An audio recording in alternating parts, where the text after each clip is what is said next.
Yeah, I want to see what's going on in the world, in the chess world.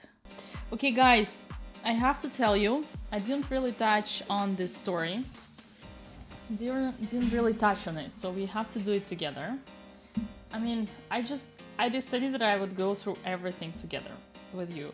So for now, all I know is that I met Hans in person. I made an amazing video with him, and he was really, really cool. Whatever happens, no sportsman should ever withdraw from the tournament. This is not professional. And more importantly, this is not giving an example. This is not giving a good example to those who follow. And World Champion is having a whole bunch of fan base behind him who will follow any single thing he will do and any single step. So they will go with him with every trends. And if he is showing a trend, whenever there is a problem, you withdraw. Yeah. There are already a lot of people who withdraw from the tournaments, and I do not consider it professional. I don't consider it as a true sportsman character. So withdrawing from a tournament, whatever happens, as long as it's not about your condition, like medical condition, I do not appreciate it and I do not support it. But bright sides of all this, what I see bright sides immediately is that first of all, it creates a buzz. Secondly, buzz, drama. Okay, drama creates buzz. Buzz creates emotion. Emotion creates attention. So there is attention to chess. There was already attention to chess, and now with yesterday's Elon tweet, there has been even 10 times more attention to chess. I think that tweet was after was deleted, right? So yeah, these are the absolute positive things that I can say. My assumption would be whatever, Magnus' behavior, not a good example. The drama and the buzz and the attention is great for chess. So when you look at Magnus' perspective, he withdraws from the tournament. World proves that Hans cheated. Okay, bravo, we got cheater in chess. Is it a good thing? No, it's a bad thing.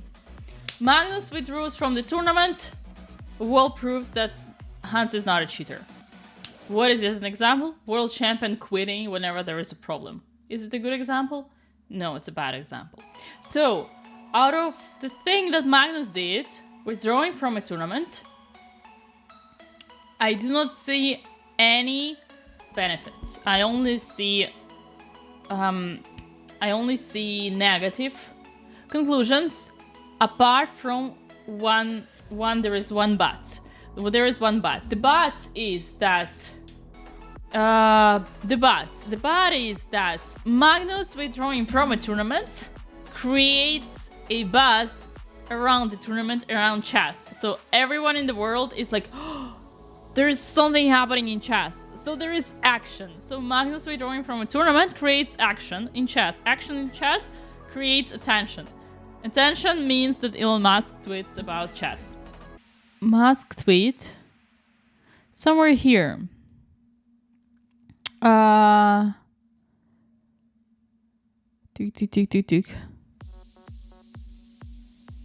Virus anal beats that Vib writes him correct moves. Talent hits a target no one else can hit. Genius hits a target no one else can see. Because it's in your butt, said Elon Musk. 84% of you watching this video are not subscribed. Please consider taking a second and clicking that button down below. Subscribe. It means the world to us. Hands in the game. There are many games he's lost, like Noterbeck, Wang Hao, many games over the years where I've seen him lose, but games where he had no chance, it's very, very rare. Very, very rare. So I've almost never seen that in the entire time that I've played, and So this is what Hikaru says. But many other people say that the way Magnus played was he played badly in the opening. Oh, he wasn't prepared in the opening, and then he didn't defend as the way he is capable of defending.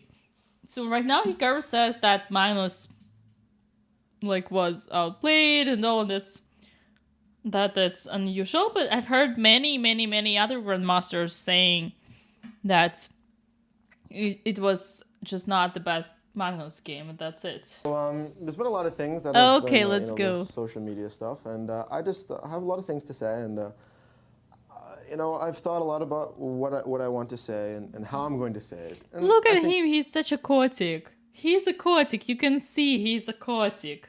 Kotick. Gosh, it actually makes my heart melt when I see it. Conclusions about anything chess related is like absolutely insane. Okay. Because I don't spend any time in America. I only speak to chess players who have bad English. So maybe I was it's one of them. a product of my environment. Magnus is been playing quite a lot of Catalan. But when you think about Firouzja, perhaps guys, think about it. What happened to Firouzja? Magnus tweeted, not on purpose, Magnus tweeted about Firouzja. Firouzja being the only man, he said it in the interview, yeah. The only man he could have interest to play a match with would be someone like Firouzja. So, unintentionally, he put an enormous pressure into Firouzja and into everyone else, but especially Firouzja, and it backfired. Firouzja just couldn't handle all that pressure, and he didn't want to have that pressure. But all of a sudden, everyone in the world started watching Firouzja, and yeah, so in a way, like Magnus actually, this is how Magnus, guys. This is way too smart. This is how Magnus gets rid of his opponents. I have never cheated in an over-the-board game. Other when I was 12 years old, I have never, ever, and I would never do that. That is the worst thing I could ever do, cheat in a tournament with prize money. Now, I made that mistake, and this is something, it's not something I was doing consistently. Never when I was streaming did I cheat. Never did I misrepresent my strength. So I made this mistake. I was confronted by chess.com. I had fully admitted, and I stopped playing chess.com. Now, what I want people to know about this is that I'm deeply, deeply sorry for my mistake, and I know that my actions have consequences, and I suffer those consequences. During that time, I completely stepped away from a very lucrative streaming career. I stopped playing in all events, and so the fact, Hans became a top GM because he didn't feel comfortable playing online and streaming because he had done mistakes. Guys, this is this is such a beautiful soap opera. After the game against Magnus, obviously Magnus puts his tweet, clearly some insinuations, and then everyone starts to panic. Did Hans have PowerPoint slides? Interview. You see, Heather, this is exactly my point. He knows how to speak.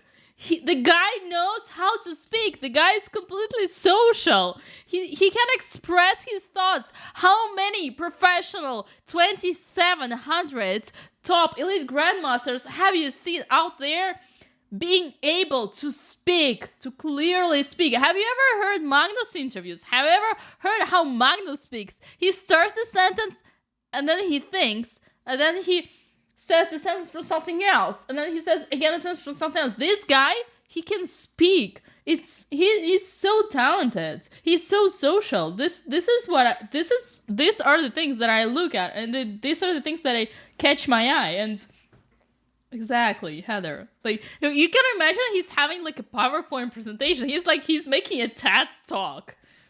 It was an absolute random game, and I understand that club. some people might lose respect for me for this, but it is my greatest mistake, and I've done everything I've done in the past 2 years has been to make up for that mistake, and that is my entire purpose as a chess player, is to prove to myself and to others that I'm trying to do better, and I hope that my results. Okay, this is getting way too emotional. No, I mean, there's one thing that I don't like about it, and I assume this is what maybe chess.com might have seen. It's way too soap opera style to be truth. It's way too It's way too beautiful to be true. It's kind of like, no, and like we are watching, guys. I'm serious. We're watching a TV series, a Brazilian, no, a Mexican TV show. We're watching a Mexican TV show. There is so much emotion around it, so much like feelings hurt and motivation. This is way too beautiful. Paid actor, yeah. So I kind of like when I like try to imagine Danny and chess.com team, like they're anti-cheating, like guys who are with anti-cheating, I kind of imagine like if they make a statement, it's because they see Hans, what he does, and they see bull lie. We know that you did it, you did that, and now you're lying and lying. So then when you see Hans and you imagine like Danny thinking like Hans is lying, you kind of say, yeah, Hans is lying. I would like to say this is one anecdote. You know, when I was 8 years old, Magnus Carlsen came to an exhibition in California, and my mom took me there. I just started, or maybe I was 9. I just started playing chess, and he was doing a blindfold simul, and there was an auction to bid on it. And when they were bidding on it, it got up to $1,000, and it became too much. And my mom was like, no, if you really want it, we'll do it. You know, she was going to really to make a financial sacrifice so I could play. And I said, no, Mom. One day I'm going to play him for free. Okay? And instead, I got assigned big chess piece, and you know that happened. But to me, to see my hero, to see my absolute hero. Oh my gosh, this is way too emotional. Okay, I honestly didn't expect that. I didn't see that, guys. I didn't see that until here without you. This is. No, guys, this is actually a real soap opera. Like, I remember everything I was saying about soap opera. I was joking. Now it is a real soap opera. Okay, it's a Mexican. How are we gonna call it? Oh my gosh. And then, you know, my dream came true. I lived my dream for a day, beating Magnus, and then all this happened. I cannot. Guys, it's like. No, wait. This actually, it's crazy. I didn't expect it to be that emotional. Wait, I think this is the best thing I've ever seen in chess. No, guys, I'm serious. This is the best. This is the most beautiful chess drama I've ever seen in chess. I'm being serious. I'm being freaking serious. This is the most beautiful chess drama I've ever seen.